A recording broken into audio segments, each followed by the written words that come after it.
लक्ष्य हमारा हर किसान की आमदनी दुगनी, लक्ष्य हमारा हर किसान की आमदनी दुगनी।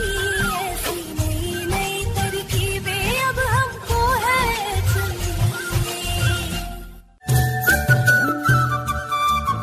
इस कार्यक्रम के प्रायोजक है कृषि एवं किसान कल्याण मंत्रालय, भारत सरकार।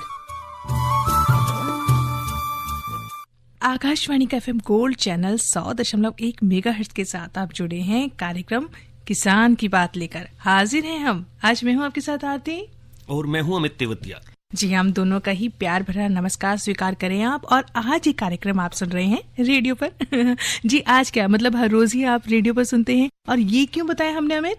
क्योंकि आज हम और पूरा विश्व मना रहा है विश्व रेडियो दिवस। जी हाँ, देखिए, एक ऐसा माध्यम आपका और हमारा जुड़ने का, जिसके माध्यम से हम बहुत सी जानकारी, बहुत सी बातें, बहुत सा मनोरंजन लेकर आप तक उपस्थित होते हैं, और आपकी प्रतिक्रिया भी बराबर हम सब तक पहुंचती है। तो विश्व रेडियो दिवस की हमारे सभी श्रोताओं को बहुत सारी शुभकामनाएं। जी हाँ, और हमारे श्रोताओं, जो विश्व रेडियो दिवस है ये हम मना रहे हैं, निश्चित रूप से कहीं ना कहीं जीवन में प्रत्येक व्यक्तित्व रेडियो से अवश्य निखरा है। कहीं ना कहीं आवश्यकता जरूर महसूस की है। हम बचपन से लेकर बड़े हुए तो रेडियो का कोई ना कोई महत्व, कोई ना कोई ऐसा एक क्षण अवश्य हमारे जीवन में आया होगा जिसको हमने जिया होगा।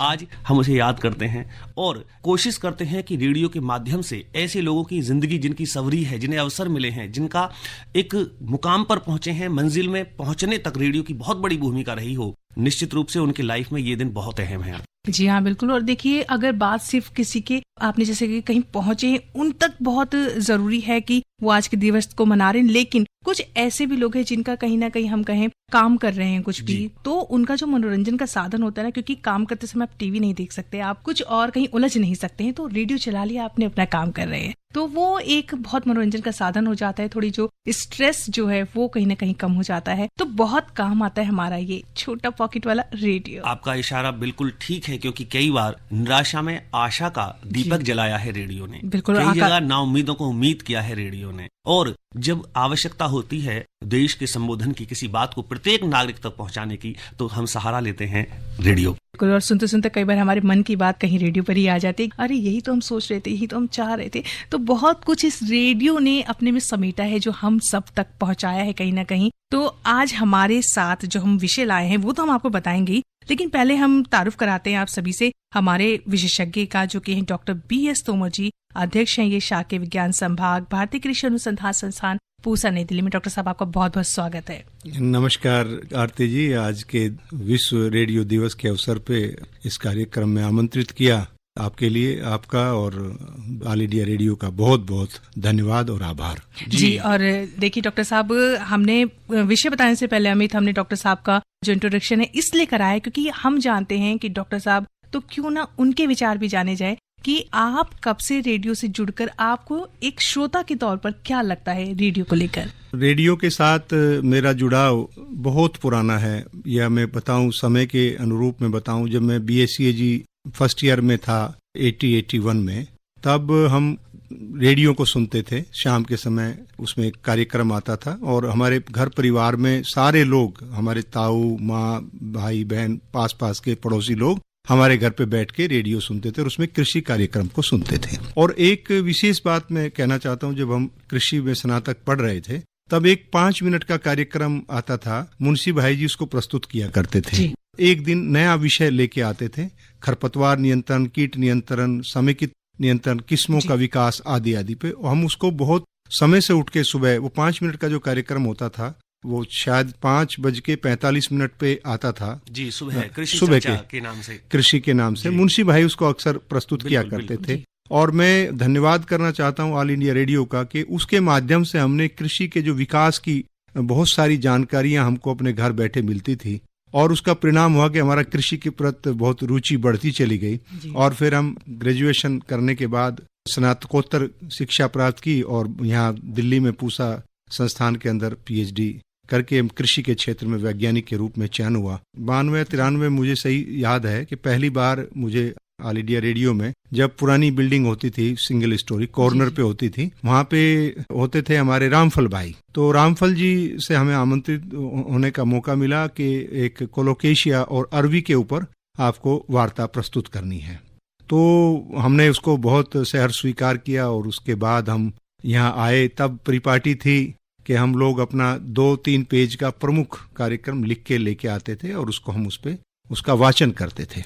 लेकिन उसके बाद धीरे धीरे निरंतर हम लोगों का जो जुड़ाव रहा, आज मुझे लगभग 29-30 साल हो गए ऑल इंडिया रेडियो के साथ जुड़े हुए, और मैंने अनेक कार्यक्रम विभिन्न विषयों पे अपने किसानों के लिए प्रस्तुत किए। तो उस सब का श्रेय मैं रेडियो को देता हूँ। और रेडियो का एक बड़ा रोल रहा है हमारे कृषि के विकास में, क्योंकि किसान भाई, जैसे आरती जी आपने कहा कि कार्य करते हुए भी मैंने देखा है कि जब क्रिकेट आती थी, क्रिकेट के 5-5 दिवसीय मैच होते तो किसान गन्ने की कटाई करते थे सर्दी के मौसम में खेत में, और वो क्रिकेट रेडियो के माध्यम से सुनते थे। उनका काम की गुणवत्ता बढ़ जाती थी।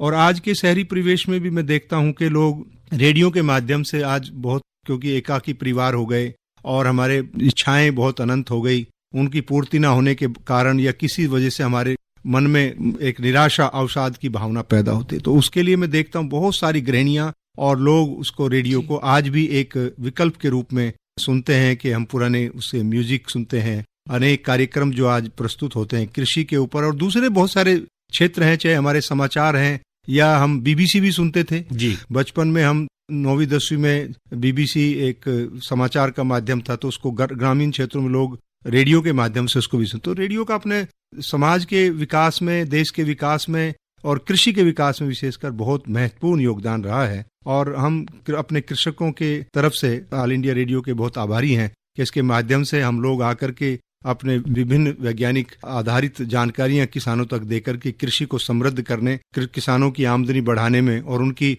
समस्याओं को कम करने में हम मदद देने का प्रयास करते हैं। इसमें रेडियो का बहुत बड़ा योगदान है देश की कृषि के लिए। बिल्कुल आरती डॉक्टर साहब बार बार आभार कर रहे हैं किसानों की ओर से। लोग हम जो है आकाशवाणी की ओर से हम आपके आभारी हैं, क्योंकि हम आपकी आवाज को जो आप इस स्टूडियो में बैठ करके हमें सुना रहे हैं, बता रहे हैं, वही जागरूकता देश के प्रत्येक व्यक्ति तक पहुंच रही है और किसान उसका लाभ उठा रहे हैं। तो हम भी आपके बहुत बहुत आभारी हैं डॉक्टर साहब। ये तो बात रही कि आप श्रोता के तौर पे जो आप गए, क्षेत्रों में गए, किसानों से बातचीत की या किसानों की राय आपके माध्यम से आज हम तक यहाँ पहुंची है। तो जो आज इस बात को सुन रहे होंगे कि रेडियो ने आपने, क्योंकि बड़ी पुरानी जो यादें हैं उनको ताजा करा दिया, मुंशी भाई और कृषि चर्चा, ग्राम संसार, जो लोक विधाएं कार्यक्रम प्रसारण होता है, अभी भी हम शाम को सुनते हैं 6:30 पर इंद्रप्रस्थ पे जो ग्राम संसार है, उसके बाद कृषि जगत है। निश्चित रूप से ये कार्यक्रम देश की कृषि में एक महत्वपूर्ण रीढ़ की तरह खड़ा है। हमारे देश के वैज्ञानिकों की सोच हो, डॉक्टर्स हो, विशेषज्ञों की राय हो, वो प्रत्येक आदमी तक पहुंच रही है। उसको वो खेतों में अप्लाई कर रहे हैं, खेतों में प्रयोग कर रहे हैं, अच्छा उत्पादन ले रहे हैं।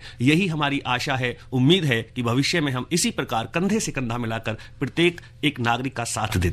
जी बिल्कुल सही कहा अमित आपने। और देखिए ये आशा हम भी करते हैं जो आप कह रहे हैं, बहुत सही बात है। और देखिए उत्साह इतना है आज के दिन ये कार्यक्रम प्रस्तुत करने का कि डॉक्टर साहब हमें पता है कि बहुत समय से जुड़े हैं, और क्योंकि कार्यक्रम आज किसान की बात चल रहा है तो क्यों ना वापस आए और आज अपने विषय पर भी हम चर्चा शुरू करें। जी हाँ, हमने डॉक्टर साहब को आमंत्रित किया है कार्यक्रम में। विषय है शहरों में सब्जी की खेती का दायरा और अवसर। ये महत्वपूर्ण विषय है क्योंकि आज जिस प्रकार से जोतें कम हुई हैं या हमारे सभी लोगों का जो पलायन है वो ग्रामीण अंचल से शहरों की ओर हो रहा है, शहरों की आबादी बढ़ रही है, तो निश्चित रूप से खान पान और स्वास्थ्य को ध्यान में रखते हुए हमें शहरों में भी सब्जी की खेती का दायरा बढ़ाना है, नए अवसर हमें पैदा करने हैं, और इसी की राय आज हमें डॉक्टर साहब देंगे। जी हाँ बिल्कुल। और आप जानते हैं ये फोन इन कार्यक्रम है, तो फोन नंबर आपको बता देते हैं ताकि आप फोन भी करें और साथ ही आप चाहें तो हमें व्हाट्सएप भी कर सकते हैं। पहले फोन नंबर सुन लीजिए। फोन नंबर है हमारा 011 दिल्ली का STD कोड, इसके बाद फोन नंबर है 23421608। हमारा व्हाट्सएप नंबर है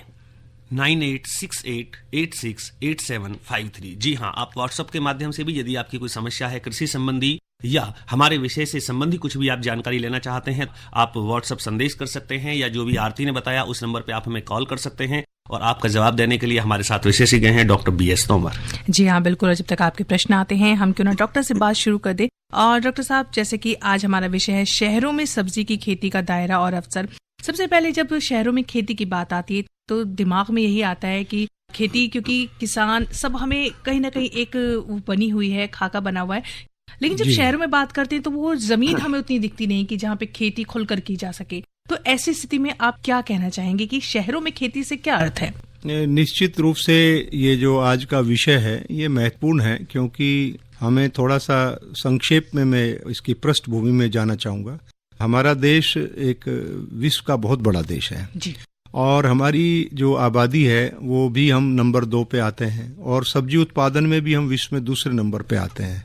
और अगर हम सब्जियों की मांग और आपूर्ति को देखें तो हमारे विशेषज्ञ का सुझाव होता है कि प्रतिदिन प्रति व्यक्ति कम से कम 300 ग्राम सब्जियों का सेवन करना चाहिए, और उसमें सबसे अधिक मात्रा पत्तेदार सब्जियों की या जड़दार सब्जी फसलों की होनी चाहिए, क्योंकि ये पोषणता की दृष्टि से, पोषक तत्वों की दृष्टि से, खनिज लवणों के और आजकल जो एंटीऑक्सीडेंट हैं, बायो कंपाउंड्स हैं, उनके बहुत प्रमुख स्रोत हैं।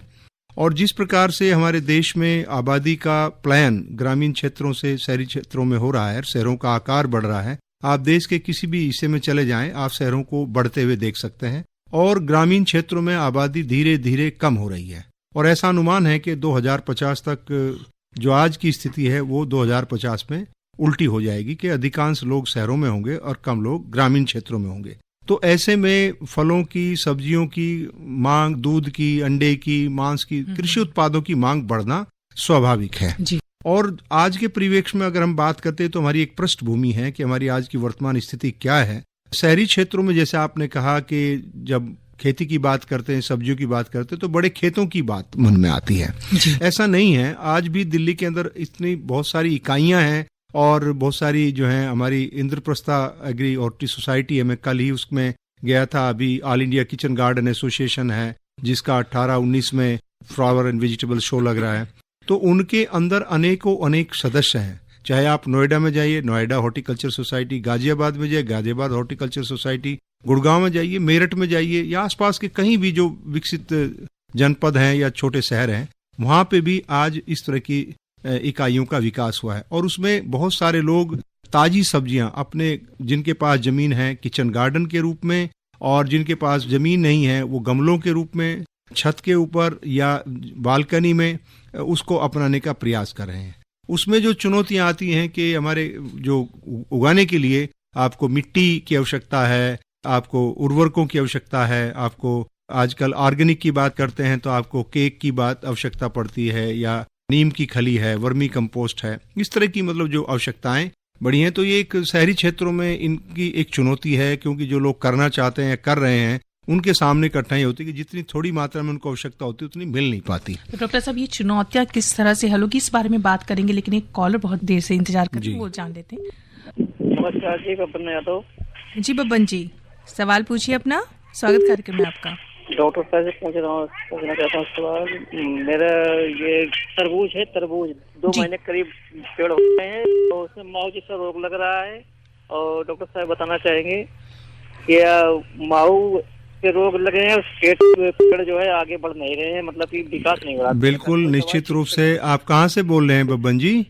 जी, मैं पुंडा प्रतापगढ़ यूपी से बोल रहा हूँ। हाँ, आप देखिए अभी जो पिछले एक सप्ताह में आपने देखा कि तापक्रम में वृद्धि हुई, तो इससे माहू का प्रकोप बढ़ा है, और माहू के प्रकोप से बेलों का विकास अवरुद्ध होता है, और क्योंकि माहू पौधे के अग्रिम भाग पे बैठ करके उसका रस चूसता है तो वृद्धि को रोक देता है, और जब वृद्धि रुक जाएगी तो उसमें पुष्पन की स्थिति या पौधे के विकास को अवरुद्ध करेगा। तो मैं आपको कहूंगा कि अगर आप उसमें कॉन्फिडोर नामक एक कीटनाशक है या एस्टापिरामिड है, इनमें से कोई भी आपको कीटनाशक मिल जाए, आप उसकी छिड़काव अभी इसमें कर दें, क्योंकि अभी दोबारा थोड़ा तापक्रम में कमी आई है, और ये बार बार तापक्रम में कमी आना, वृद्धि होना, इससे माहू की संख्या में तेजी से वृद्धि होती है।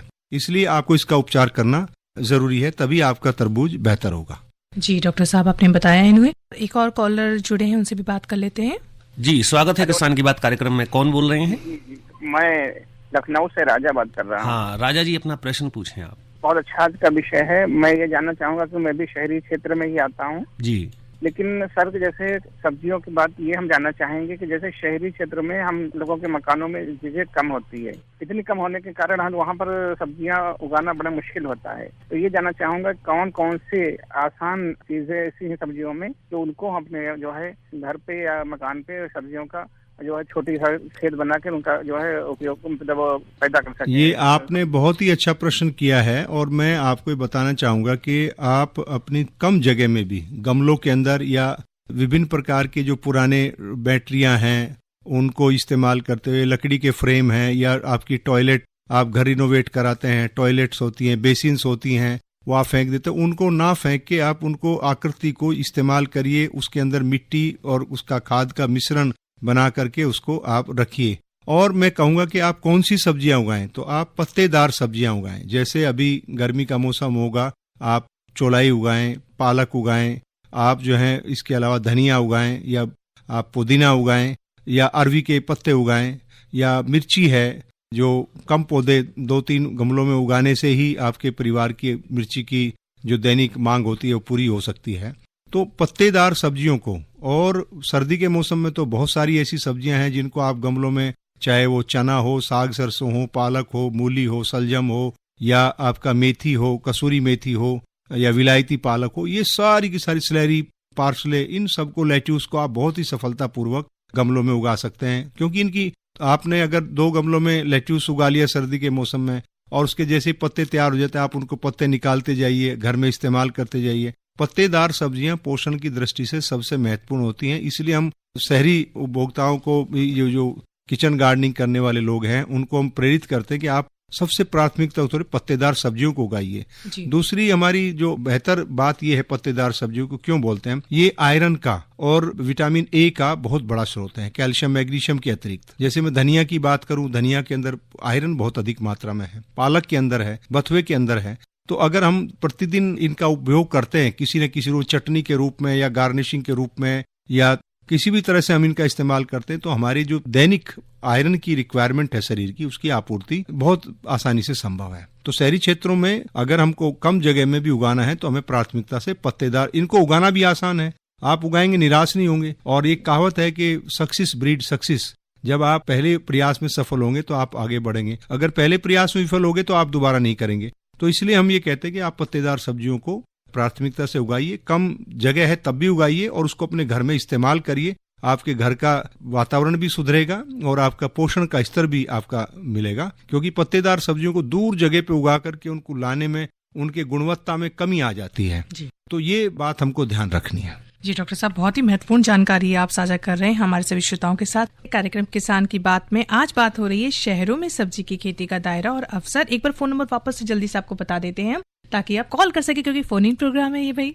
जी हाँ, आप नंबर नोट कर लीजिएगा हमारा। सबसे पहले आप दिल्ली से बाहर से जो हमारे श्रोता कोड हमें कॉल कर रहे हैं, वो यहाँ का STD कोड लगाना ना भूलें 011, और नंबर नोट कीजिएगा 23421608। जी हाँ, छोटा सा प्यारा सा नंबर है, जल्दी से कॉल करें और पूछें जो भी सवाल शहरों में सब्जी की खेती के बारे में पूछना चाहते हैं आप। जैसे कि कॉलर हमारे साथ जुड़े हैं, वो कुछ जानना चाहते हैं, सुन लेते हैं। हेलो जी, नमस्कार सर, स्वागत है कार्यक्रम में आपका। नमस्कार, अशोक कुमार बात कर रहा हूँ गाजियाबाद से। जी पूछिए सर अपना प्रश्न। अभी सब्जियों के बारे में ये जानना चाहेंगे, जैसे घरेलू जो सब्जियां हम उगाएंगे तो उसका खाद पानी किस तरह से किया जाएगा और उसका रख रखाव कैसे किया जाएगा, इसके विषय में डॉक्टर साहब से जरा आप बात करने के लिए। जी बिल्कुल। देखिए, इसमें अभी सर्दी का मौसम तो जा रहा है, गर्मी का मौसम आ रहा है, तो ऐसे मौसम में आप गर्मी के मौसम की कई सब्जियां हैं, जैसे आप मिर्च की रुपाई अपने गमलों में कर सकते हैं, बैगन की कर सकते हैं, ककड़ी लगा सकते हैं, स्क्वैश लगा सकते हैं और करेला भी लगा सकते हैं। और आप करेले को लगा करके उसको गमले को दीवार के साथ सहारा दे करके फिर उसकी जो बेल आती है उसमें सूतली, धागा या पुराना कपड़ा, जो भी नेट हो, उसको आप इस्तेमाल करते हैं, उसको ऊपर ट्रेल कर सकते हैं।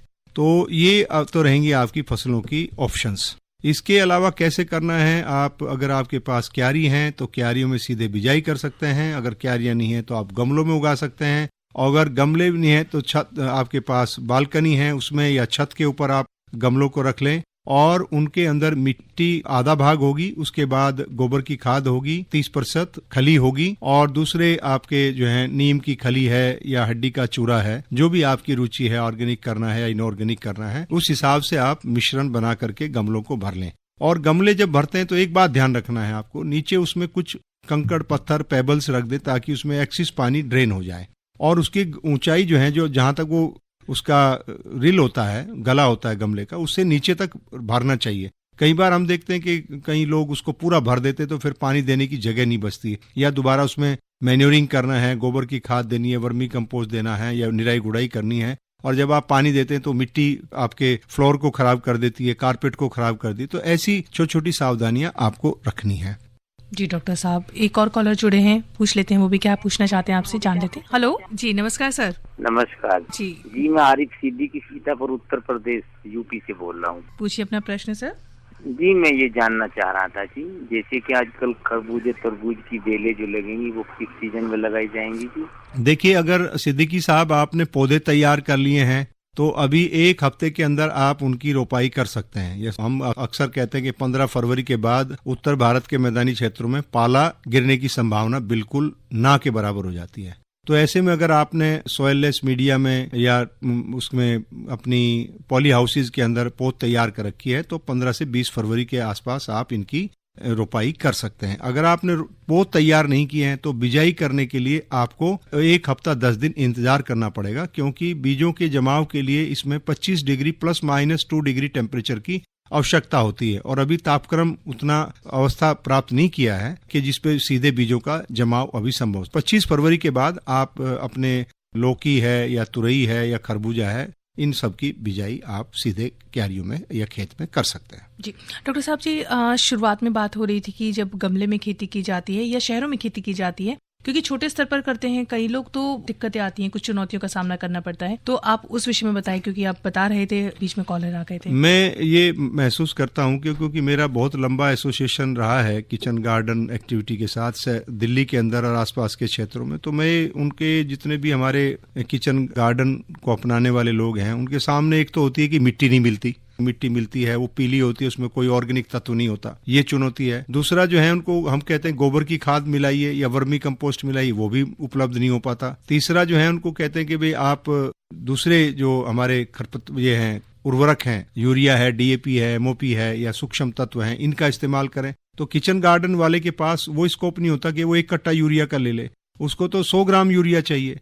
तो उसमें हमें या तो हमारे जो वर्तमान व्यवस्था है उसमें छोटी पैकिंग की अनुमति नहीं है, तो हमें किचन गार्डन को बढ़ावा देने के लिए क्या हो सकता है कि कोई जो हमारे कृषि से स्नातक लोग हैं वो एक ऐप के माध्यम से बनाए और ये सारी चीजें ऑनलाइन उपलब्ध करा सकते हैं। आजकल जैसे घर में पिज्जा 150 रुपए का पिज्जा भी आता है, अगर कोई 200-300 रुपए का ऑर्डर है तो आप उस ऑर्डर को डिलीवर कर सकते हैं, चाहे वो अच्छी मिट्टी का हो, चाहे गोबर की खाद का हो, चाहे वर्मी कंपोस्ट का हो या पौध का हो, बीज का हो या छोटा पेस्टिसाइड, क्योंकि नियम अलाउ नहीं करते। लेकिन यहाँ आपको ध्यान देना पड़ेगा कि आपको किसी प्रकार की बेईमानी का स्कोप नहीं चलेगा, क्योंकि अगर आप उपभोक्ता के साथ निष्पक्षता नहीं करेंगे, ईमानदारी से कार्य नहीं करेंगे तो उसका आत्मविश्वास डगमगा जाता है। तो ये जो चुनौतियां हैं इसको एक अवसर भी देती हैं, को ऐसे पौध तैयार की जा सकती हैं, और पौध तैयार करके जिसे हम बात करें ककड़ी की पौध, स्क्वैश की पौध, मिर्ची की पौध, बैंगन की, टमाटर की, इनकी पौध अगर तैयार कर लें और एक ऐप के माध्यम से अपने किचन गार्डन को उसमें हम जैसे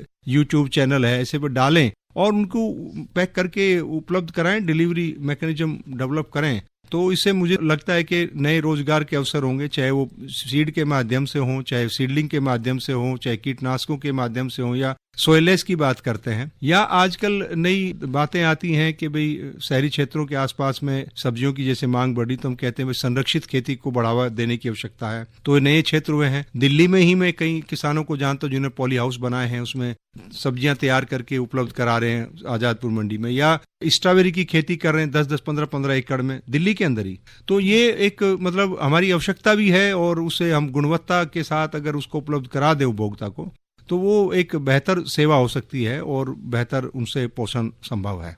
जी डॉक्टर साहब। तो डॉक्टर साहब, जितनी भी जानकारी आज हमारे सभी श्रोताओं तक जा रही है, इसमें आरती जो सबसे बड़ी बात आ रही है वो यही है कि जो आवश्यकताएं हैं कृषि की, मूलभूत आवश्यकता जैसे मिट्टी हो गई, उर्वरक हो गया, बीज हो गया, इनकी यदि आवश्यकताएं शहरों में पूरी हो जाएं तो निश्चित रूप से घर की गृहिणियां हों या हमारे जितने भी शहरों में रहने वाले जिनके पास कम आवास के होते हुए भी छोटी बालकनियां हैं, गमले हैं, उनमें वो अवश्य ही खेती कर सकते हैं। सब्जियों की जैसे बताया डॉक्टर साहब ने कि पत्तेदार जो सब्जियां हैं उन्हें उगा सकते हैं, क्योंकि बहुत सारी ऐसी सब्जियां हैं जो पोषण के रूप में हमें अपने घर में ही मिलेंगी और हमारी जो दैनिक मूलभूत सुविधा चाहे वो हमारी हो या हमारे शरीर की हो वो निश्चित रूप से पूरी होगी। जी हाँ, तो डॉक्टर साहब ने काफी कुछ बताया आज के इस विषय में के बारे में। और डॉक्टर साहब जाते जाते कुछ कहना चाहेंगे आप हमारे किसान मित्रों से, क्योंकि समय अब कार्यक्रम का समाप्त होने को है। मैं अपने किसान भाइयों को या जो हमारे शहरी किचन गार्डन करने वाले लोग हैं उनको ये कहना चाहूँगा कि आप इसमें रुचि लीजिए। इससे आपके शरीर को फायदा मिलेगा, आपका स्वास्थ्य बेहतर होगा, वातावरण अच्छा होगा, आपके घर का वातावरण अच्छा होगा, और जब आप स्वस्थ रहेंगे तो समाज देश के विकास में आप ज्यादा योगदान दे सकते हैं। जी बिल्कुल, आप स्वस्थ रहेंगे तभी देश में उन्नति की एक जो अवसर है वो और देखने को मिलेंगे। तो डॉक्टर साहब बहुत बहुत धन्यवाद आपका कार्यक्रम से जुड़ने के लिए। धन्यवाद। तो डॉक्टर BS तोमर जी, अध्यक्ष शाकीय विज्ञान संभाग के, हमारे साथ जुड़े थे आज के कार्यक्रम में, और उम्मीद है आज का कार्यक्रम आपको बहुत ही पसंद आया होगा। एक बार फिर से विश्व रेडियो दिवस की आप सभी को शुभकामनाएं। मैं आरती और साथ ही अमित आपसे लेते हैं विदा। नमस्कार। इस कार्यक्रम के प्रायोजक थे कृषि एवं किसान कल्याण मंत्रालय, भारत सरकार।